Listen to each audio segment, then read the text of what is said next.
чтобы дети не взяли оружие и не чинили зла и не совершали различных террористов, а были религиозно подготовлены, чтобы они знали основу своего вероучения, а вероучение наше учит, чтобы мы ценили Божий дар, дар Всевышнего Аллаха, жизнь человека, и не проливали кровь, не убивали безвинных граждан, не совершали зла по отношению к своему соседу, к своему брату, к своему односельчанину, к своему народу.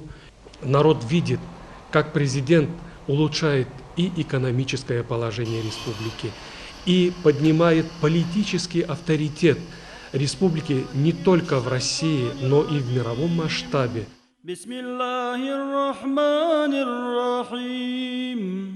وسيق الذين كفروا إلى جهنم زمرا حتى إذا جاءوها فتحت أبواب. Президент республики уделяет очень большое внимание поддержанию мира со своими соседями.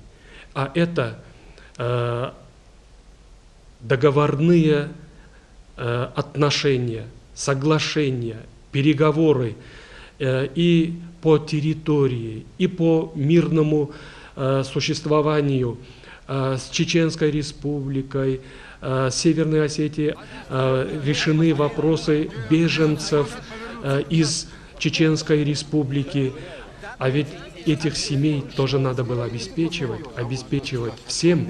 И, конечно же, спокойствием, конечно же, теплом и добротой. Мы находимся в республике Ингушетия. Это наши братья ингуши. Не то, что тут стоит Мурат Зязиков или правительство, председатель правительства. Я не хочу преувеличить.